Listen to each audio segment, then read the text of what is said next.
शुरू करो, डालो बुनियाद, घर महल नजर आएगा। वंडर लाइए, वंडर अपनाइए, फर्क नजर आएगा। वंडर सीमेंट, फर्क नजर आएगा। नमस्कार, मैं हूं रविंद्र जैन और आप देखना शुरू कर चुके हैं सबकी खबर। जम्मू कश्मीर के पहलगांव में कल जो नरसंहार हुआ है, जिस तरह आतंकियों ने वहां पर्यटकों को गोली से उड़ाया है, भूना है, उसे लेकर पूरे देश में बवाल मचा हुआ है। हर जगह लोग गुस्से में हैं और सबसे खास बात यह है कि पूरा जम्मू कश्मीर बंद है। आज जम्मू कश्मीर में हर धर्म समाज के लोग इस समय भारतीय तिरंगा हाथों में लेकर सड़कों पर उतरे हुए हैं और इस घटना का बदला लेने की मांग भारत सरकार से कर रहे हैं। सबसे बड़ी बात यह है कि जिस स्थान पर यह घटना हुई है वहां मैं खुद आज से कुछ महीने पहले यानी अक्टूबर माह में वहां गया था। पहलगांव जो रिसोर्ट बने हुए हैं जहां लोग ठहरते हैं, वहां से ये स्थान लगभग 6 किलोमीटर की दूरी पर है। 2 किलोमीटर आपको आना पड़ेगा, वहां पर घोड़े मिलते हैं और घोड़े लगभग 4 किलोमीटर आपको ऊपर लेके जाते हैं। यहाँ तक जाने के लिए कोई साधन नहीं है, सिर्फ आप घोड़े से जा सकते हैं। ये जो स्थान है जहाँ गोलीबारी हुई है, जहाँ नरसंहार हुआ है, वो मिनी स्विट्जरलैंड के नाम से जाना जाता है। काफ़ी एक्टिविटीज़ वहाँ होती हैं और बड़ा आनंद आता है, वहाँ से लौटने की इच्छा नहीं होती। मैं खुद अपने परिवार के साथ वहाँ होकर आया हूँ, लेकिन अब वहाँ के लोगों को इस बात का दर्द सता रहा है कि यदि इस घटना के बाद पर्यटक नहीं आए तो लोगों के रोजी रोटी का क्या होगा। एक बात, दूसरी बात, इस घटना को लेकर भारत सरकार ने जो प्रतिक्रिया दी है उसको भी आप गौर से देखिए। कल घटना के तत्काल बाद अमित शाह जी रवाना हुए, जम्मू कश्मीर के लिए श्रीनगर पहुंच गए थे। मीटिंगों के दौर शुरू हुए। प्रधानमंत्री नरेंद्र मोदी जी ने जो सऊदी अरब के दौरे पर थे, इस घटना सुनने के बाद उन्होंने वहां एक गिलास पानी भी नहीं पिया है, ऐसा लोग बताते हैं। वो तत्काल भारत लौटने की तैयारी की है और भारत एयरपोर्ट पर आने मतलब दिल्ली में एयरपोर्ट पर उतरने के बाद उन्होंने इतना भी इंतजार नहीं किया कि वे 7 किलोमीटर दूर अपने निवास पर पहुंच के बैठक करते। उन्होंने एयरपोर्ट पर ही रक्षा मंत्री को बुलाया, तमाम बड़े अधिकारियों को बुलाया और बैठक की है। आप यदि प्रधानमंत्री नरेंद्र मोदी की भावभंगिमा देखें, आप यदि गृह मंत्री अमित शाह का चेहरा देखें, तो ऐसा लगता है कि इस घटना को सामान्य तौर पर नहीं लिया गया है। कहीं ना कहीं अंदर कुछ ना कुछ चल रहा है, भभक रहा है। तो क्या पाकिस्तान पर अब दूसरी सर्जिकल स्ट्राइक की तैयारी है? ये जो आतंकवादी थे, ये आतंकवादी भारत के तो नहीं थे, ये पाकिस्तान की धरती से आए थे। तो क्या पाकिस्तान में आज भी आतंकी ट्रेनिंग कैंप चल रहे हैं? ये कैंप कहाँ चल रहे हैं? ऐसा नहीं है कि भारत को नहीं पता हो या भारत सरकार की जानकारी में ना हो। ये बात सही है कि ये जो घटना हुई है उसमें बहुत बड़ा इंटेलिजेंस फेल्यूर है, लेकिन ये भी सत्य है कि भारत के पास सूचनाएं बहुत है। तो क्या नरेंद्र मोदी और अमित शाह की टीम मिलकर अंदर ही अंदर कोई बड़ी कार्रवाई की तैयारी कर रहे हैं? क्या इसका कोई बड़ा बदला हो सकता है? बदला होगा तो क्या होगा? अटैक होगा या नहीं होगा? इस पूरी घटना को लेकर मैं वरिष्ठ पत्रकार रिजवान अहमद सिद्दीकी जी से समझने की कोशिश करता हूं। इस घटना को आप कैसे देखते हैं? लोगों में कितना उबाल है और इसके बाद भारत सरकार क्या इस पर प्रतिक्रिया दे सकते हैं? रिजवान भाई, आपका बहुत बहुत स्वागत है। आपने जब इस घटना के बारे में सुना और कल से लेकर आज तक आपके दिमाग में क्या चल रहा है? रविंद्र भाई, धन्यवाद आपका। बहुत द्रवित करने वाला और बहुत आक्रोशित करने वाला मंजर है। जिस तरह से लोगों को पूछ कर, पहचान कर उनकी हत्या की गई है। हमने अपने कई ऐसे नागरिक खोए हैं जो सेना में भी रहे हैं और कई इस तरह के अधिकारी भी उसमें रहे हैं और विदेशी पर्यटक भी हमने खोए हैं।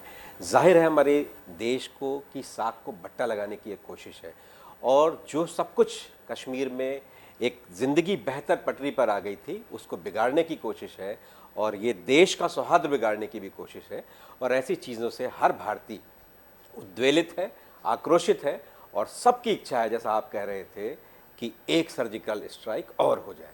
ये ऐसी देश में एक आवाज़ें उठने लगी हैं। प्रधानमंत्री ने जिस तरह से यूएई में उन्होंने 2 घंटे अपनी वो मीटिंग देर की, प्रिंस क्राउन के साथ जो उनकी मीटिंग थी, उन्होंने उसको 2 घंटे देर से वो उसमें शामिल हुए। पहले उन्होंने आवश्यक दिशा निर्देश दिए, पूरी जानकारियाँ इकट्ठी की, क्या हो रहा है। वो ऐसा लगा कि प्रधानमंत्री देश की इस घटना के साथ पूरी तरह से जुड़े हुए हैं, विदेश की धरती पर भी। और फिर अपना कार्यक्रम उन्होंने बीच में स्थगित किया। जो उनका डिनर का कार्यक्रम था उसको वो स्थगित करके आए। आनंद फानन में उन्होंने विदेश मंत्री के साथ, एनएसए के साथ जिस तरह से मीटिंग की, लगता है कि कुछ प्रतिक्रिया ज़बरदस्त आने वाली। हाँ रिजवान भाई, एक बहुत बड़ी महत्वपूर्ण है। ऐसे समय जब इस तरह की घटनाएं होती हैं तो विपक्ष बयानबाजी करता है, लेकिन इस बार हम एक नई चीज़ देख रहे हैं। स्वयं राहुल गांधी ने गृह मंत्री जी से बात की है और उन्होंने ये कहा है, जैसा मैंने मीडिया रिपोर्ट्स में पढ़ा है, उन्होंने कहा है कि इस संकट की घड़ी में हम एक साथ हैं। तो एक बड़ी जिम्मेदार विपक्ष का रोल निभाया जा रहा है। सत्ता पक्ष कर रहा है, विपक्ष भी साथ है। तो आपको लग रहा है कुछ नया होगा और बड़ा होगा इस बार? क्योंकि ये जो आतंकवाद, हम ये समझ रहे थे कि पिछले कई वर्षों से आतंकवाद पर हमने अंकुश पा लिया है, लेकिन आतंकवाद खत्म नहीं हुआ है। और कल की घटना तो ने तो पूरे देश को, हमारी सुरक्षा एजेंसियों को, हमारी इंटेलिजेंस एजेंसियों को झकझोर कर रख दिया है। बिल्कुल, जिस तरह इस तरह की जब कोई घटना होती है तो उसमें कई तरह की प्रतिक्रियाएं होती हैं। कुछ बहुत सस्ती लोकप्रियता के लिए प्रतिक्रिया होती है और कुछ राष्ट्रीय हित के लिए होती है। नेशनल इंटरेस्ट में जिस तरह की नेता प्रतिपक्ष की ओर से या विपक्ष की ओर से सारे दल, सारे लोग जिस तरह से एकजुट दिख रहे हैं, इससे आशा बढ़ती है, उम्मीद जागती है। और ये एक मलहम भी है, इसलिए कि इसकी भरपाई तो नहीं हो सकती। जिन्होंने अपने लोगों को खोया है, या देश को भी एक बहुत बड़ा इस सेटबैक होता है इस तरह की चीज़ों से, लेकिन हमारा देश बहुत मजबूत है, एक साथ खड़ा होता है, एक साथ उठ जाता है। और ऐसे कुत्सित प्रयास जो हैं, जो किए जाते हैं, विभाजन की सोच जो होती है, उसके विरोध में ये देश हमेशा एकजुट रहा है। और ये एक अच्छे संकेत हैं कि सब एकजुट हैं। गृह मंत्री अमित शाह वहाँ पहुँच गए, उन्होंने बाकायदा मीटिंग की, एक रणनीति पर काम हो रहा है। और ये उम्मीद की जाती है, जैसा कि आप कह रहे थे, जाहिर है बहुत ढेर सारी समीक्षाएं बाद में होंगी, इसलिए कि इतने बड़ी संख्या पर जब पर्यटक वहाँ हैं, आप भी गए थे, आपसे भी उस पर मेरी चर्चा हुई, जब आप वहाँ गए थे तब भी हमने आपको शुभकामनाएं दी थी, आप परिवार के साथ गए थे वहाँ। और उस समय भी सुरक्षा को लेकर मैंने आपसे जो जिक्र कर रहा था, बहुत सुरक्षा बल आसपास नहीं दिख रहे थे, हो सकता है शादी वर्दी में हो। नहीं, बाकी देखिए पूरे जम्मू कश्मीर में मैंने देखा मतलब पग पग पर सुरक्षा है। लेकिन ये जो पहलगांव का मिनी स्विट्जरलैंड है, जो बेसरन घाटी कहलाती है, जहां आप आसानी से नहीं जा सकते, केवल घोड़े पर जा सकते हैं, रियली वहां मुझे सुरक्षा देखने को नहीं मिली थी। और आज वही हुआ। मुझे मतलब मैं भी उस समय आश्चर्यचकित था कि यहाँ जगह जगह आर्मी के लोग लगे हुए हैं, बीएसएफ के लोग लगे हुए हैं, यहाँ क्यों नहीं है? और वो मेरे दिमाग में था, तो कहीं ना कहीं आतंकियों के दिमाग में भी ये आया वहाँ कि ये एक सेफ स्थान है जहाँ वो ये घटना को अंजाम दे सकते हैं। बिल्कुल, इस पर समीक्षा हम बाद में करेंगे, इसलिए कि आज ये वक्त है एकजुट होने का। कहाँ लैक्सेस हुआ है, कहाँ क्या कमी रह गई है, किसकी कौन जिम्मेदार है, जिम्मेदारी तय की जाएंगी। बाद में बहुत तरह की चीज़ें होंगी, जांच होगी, बहुत तरह की चीज़ें होंगी।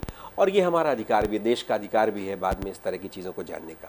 लेकिन सबसे पहली प्रतिक्रिया देश यही चाहता है कि इसका पूरी दुनिया से समर्थन भी मिल रहा है। ट्रंप ने भी समर्थन किया है, सऊदी अरब से भी हमें समर्थन, प्रिंस क्राउन जो है उन्होंने भी समर्थन किया है, निंदा की है, इसे शर्मनाक बताया है। और एकजुटता का सबने भारत के साथ एकजुट इस आतंकवाद से लड़ने के लिए एकजुटता दिखाई है। तो उम्मीद है कि हम एकजुट होंगे और बड़ी ताकत के साथ करेंगे, इसका जवाब देंगे। और देश उम्मीद करता है कि जवाब दिया जाएगा। एक टीआरएफ एक आतंकी संगठन है, चर्चा ये है, सूत्रों के हवाले से भी खबर आ रही है कि उसने इसकी जिम्मेदारी भी ली है। देखिए मैं आपको बीच में रोक रहा हूँ, अभी अभी ये सूचना मिल रही है कि 3 लोगों के फोटो, 4 आतंकियों के फोटो जारी किए हैं। हालांकि इसकी पुष्टि नहीं हुई है, लेकिन ये जो 4 आतंकी मैं आपको स्क्रीन पर दिखा रहा हूँ, ये 4 आतंकी इस घटना में शामिल बताए जा रहे हैं। पुष्टि होने में थोड़ा टाइम लगेगा। और जो नाम बताए गए हैं रिजवान भाई, ये आसिफ फौजी, सुलेमान शाह और अबू तलहा, ये पाकिस्तानी नागरिक हैं और इनके नाम बताए जा रहे हैं जिन्होंने इस घटना को अंजाम दिया है। तो मैं अभी अपने दर्शकों को वो फोटो भी बता रहा हूँ और नाम भी बता रहा हूँ कि इन पर ये दिया गया है। एक सवाल छोटा सा मैं आपसे पूछना चाह रहा हूँ कि ये तो तय है कि अब भारतीयों में और भारत में दोनों में पाकिस्तान के प्रति गुस्सा बढ़ गया है। पाकिस्तान को क्या करना चाहिए इस गुस्से से निपटने के लिए? क्या पाकिस्तान तैयार है मानसिक रूप से? क्या वो हमारी एयर स्ट्राइक को झेलेगा, या वो एक कदम बढ़कर भारत का साथ देगा, जैसे भारत ने कई बार दिया, उनके एजेंसियों को अपने दिखाए कि कहाँ हुआ? क्या आज पाकिस्तान ये ऑफर करेगा कि आप अंदर आइए और जहाँ भी ट्रेनिंग सेंटर चल रहे हैं हम मिलकर दोस्त करें? क्या इतनी हिम्मत है पाकिस्तान में? देखिए, पाकिस्तान का रवैया हमेशा बहुत ही दोहरा या दोगला कहें, इस ऐसा रवैया रहा है उसका, वो सीधे इस तरह की चीज़ों की जिम्मेदारी नहीं लेता, लेकिन अपनी धरती पर ऐसी सारी तरह की चीज़ें पनपने देता है। लश्कर तैयबा पर हमारी एजेंसियों का जो शक है वो लश्कर तैयबा पर है, और जो स्केच जारी करने की बात जो आपने की है ये भी उसी संगठन से। ये स्केच नहीं है, ये एक फोटो मिल गया है आज, और ये फोटो अभी मीडिया में आया है। अभी सुरक्षा एजेंसी इसकी कंफर्म करेंगी, क्योंकि घटना से पहले ये चारों लोग कहीं खड़े हैं, वहाँ ये फोटो खींचा है, इस तरह की चर्चा है। तो ये जिस तरह की ये चर्चाएं हैं, ये जिस तरह की बातें हैं, लेकिन पाकिस्तान का वही दोहरा रवैया है। सुधर जाए, वक्त है उसका। अब गृह युद्ध जैसी स्थिति है, चारों तरफ उसके अंदर हाहाकार मचा है, महंगाई की मार है, और अगर ऐसे समय में भी वो अपनी हरकतों से बाज नहीं आएगा तो जाहिर है कि वो दिन दूर नहीं कि उसकी बहुत दुर्गति होने वाली है। अभी पाकिस्तान की जो सेना चीफ है, उन्होंने भी भारत को धमकाने की कोशिश की थी। ऐसा लगता है कि जैसे कोई गली में खड़ा होकर वैसे एक जो पागल टाइप आदमी होता है ना, वो गाली गलौज करता रहे। कहाँ भारत और कहाँ पाकिस्तान? आजकल उसकी 2 कौड़ी की औकात है पाकिस्तान की, फिर भी वो इस तरह की हरकतें तो करता है और करने से बाज नहीं आता। वो आसमान की तरफ मुंह करके थूकने की कोशिश कही जा सकती है, लेकिन उसका मकसद उनका ये है कि वो ऐसे आतंकवादी जो तथाकथित भाड़े के टट्टू, ये जो इस तरह से कायरता करते हैं, निहत्थे लोगों पर भी जान लेते हैं, ऐसे लोगों को प्रोत्साहित करने के लिए या अपने देश में होने वाली जो अंदरूनी तौर पर जो उनके देश में जो कुछ घट रहा है वहाँ एड्रेस करने के लिए वो इस तरह की चीज़ें करते हैं। और दुनिया में बहुत से ऐसे शक्तियाँ भी हैं जो कहीं ना कहीं दोनों देशों को एक नहीं होने देना चाहती, या भारत को भी कहीं ना कहीं स्थिर करना चाहती हैं। उन्हें भी वो इस तरह की कायरता की बातें करके संदेश देना चाहता है। इसके पीछे यही मकसद है और इसका जवाब देना चाहिए। रिजवान भाई, ये बताइए कि जिस तरह के चेहरे आप देख रहे हैं, अमित शाह जी और नरेंद्र मोदी जी, जिस तरह का भाव भंगना है इस घटना के बाद, सर्जिकल स्ट्राइक के अलावा भी कोई आप देख रहे हैं कुछ और दिमाग में चल रहा हो उनके? क्या क्या संभावनाएं क्या देख रहे हैं आप? मान लीजिए वो सर्जिकल स्ट्राइक में करके कुछ और कर रहे हैं, तो क्या क्या संभावना है कि इस घटना का बदला कैसे लिया जाएगा? देखिए, ये 3-4 आतंकियों को मारना कोई बदला नहीं होगा, और ये मारे भी जा सकते हैं। आज 2 उरी में जो 2 घुस रहे थे उनको मार दिया उनने, ये मारे भी जा सकते हैं, पकड़े भी जा सकते हैं, लेकिन इन्हें मारना कोई बदला नहीं है। 27 लोगों को मारा है। इनके पीछे जो इनके वो हैं मास्टरमाइंड, जो नाम बताया जा रहा है, लश्कर तैयबा के डिप्टी चीफ हैं सैफुल्लाह खालिद, ये इनका नाम बताया जा रहा है कि ये मास्टरमाइंड है। क्या इन्हें पाकिस्तान से उठा के लाया जा सकता है और भारत में लाके इनको फांसी पे लटकाया जा सकता है? देखिए, बहुत ढेर सारी संभावनाएं तो हैं, लेकिन जिस तरह का बॉडी लैंग्वेज दिख रहा है वो देश को भी कॉन्फिडेंस पैदा करने के लिए है, देश को भी एक संदेश है और ऐसी ताकतों को भी एक संदेश है, और लग रहा है कि कुछ घटने वाला है। और भारत पर कई तरह से पाकिस्तान समय समय पर आरोप लगाता है। कब तक होगा, क्या लग रहा है? इसके लिए टाइम लेंगे या बिल्कुल अब तत्काल 2-4 दिन में ही? देखिए ये कूटनीतिक और रणनीतिक चीज़ें हैं। देश को संदेश देना और देश के दुश्मनों को संदेश देना, दोनों ये तो तय है। किस अंदाज में दिया जाएगा, इसलिए कि हमारे भी बहुत से जाहिर है स्लीपर सेल वहाँ होंगे, इसलिए कि कूटनीतिक बातें हैं, देश के आंतरिक सुरक्षा का मसला है और इस तरह की चीज़ें हैं, देश के साख का भी मसला है। ऐसी चीज़ें हम लोग बहुत नहीं कह सकते, बहुत सी बातें नहीं कर सकते, जानकारियाँ होने के बाद भी बहुत लोग नहीं करते। तो जाहिर है कि जिस तरह से हमारे लोग सक्रिय हैं, हमारी एजेंसियाँ सक्रिय हो गई हैं, और देश ही नहीं दुनिया से जिस तरह से हमको समर्थन मिल रहा है, जाहिर है कि जवाब बहुत बड़ा जाएगा। और ये तो भाड़े के टट्टू हैं, ये मरने ही आए। एक बहुत बड़ा महत्वपूर्ण मुद्दा ये है कि देखिए, बहुत जवाब आप दे देंगे, सब कुछ कर देंगे, लेकिन जिनने अपने परिजन खोए हैं उनका जो नुकसान हुआ है उसकी भरपाई कैसे होगी? क्या अब समय आ गया है कि जम्मू कश्मीर में जो पर्यटक जा रहे हैं उनकी मौत को हम शहादत का नाम दें, शहादत का नाम दें?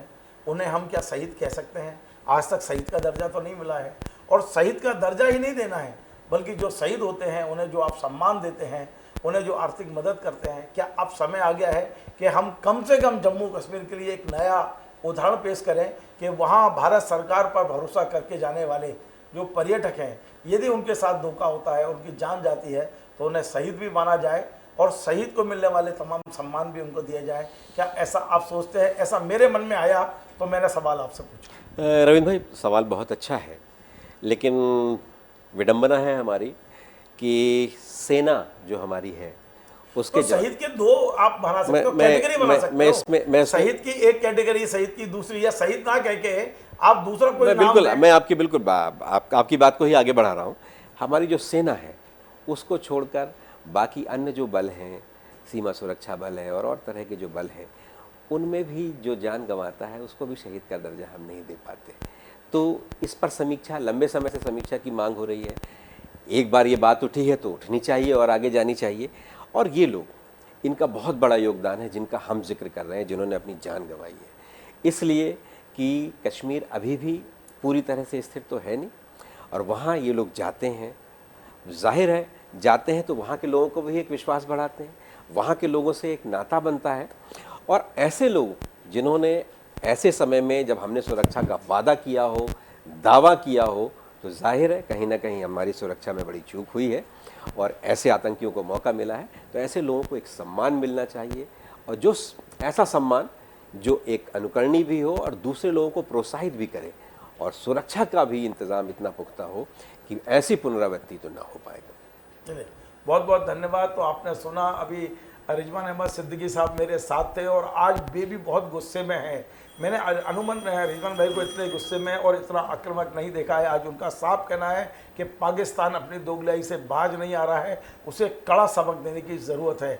पाकिस्तान हमेशा दो मुही बातें करता रहा है, और निश्चित तौर पे जो लोग आज जम्मू कश्मीर के जो पहलगांव में मारे गए हैं, मिनी स्विट्ज़रलैंड जो कहा जाता है, बेसरन जो घाटी है वहाँ जो मारे गए हैं, उनके परिजनों के जो दर्द है उस पर मल्लम लगाना बहुत ज़रूरी है। उनके परिजनों को आप ऐसा कोई सम्मान दीजिए जिससे उन्हें लगा, और आने वाले जो पर्यटक हैं उन्हें भी कोई इतना उत्साहित हो कि नहीं हमें तो जम्मू कश्मीर जाना है। ऐसा ना हो कि इस घटना के बाद वहाँ लोगों का जाना बंद हो जाए। जो आतंकवादी चाहते हैं, जो देशद्रोही चाहते हैं, वो अपने मंसूबों में सफल ना हो। इसके लिए भारत सरकार को जो भी कदम उठाने पड़े वो उठाने चाहिए, और जम्मू कश्मीर में जिस तरह का माहौल है उसे बरकरार रखना है हमको।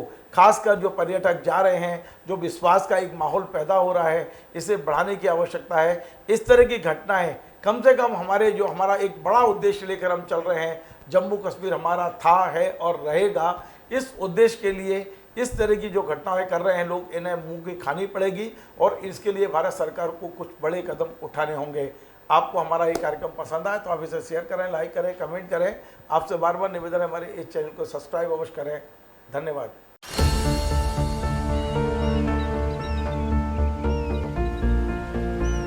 जो बनकर मेरा हमसफर आएगा, सिर्फ उसी को फर्क नजर आएगा। शुरू करो, डालो बुनियाद, घर महल नजर आएगा। वंडर लाइए, वंडर अपनाइए, फर्क नजर आएगा। वंडर सीमेंट, फर्क नजर आएगा।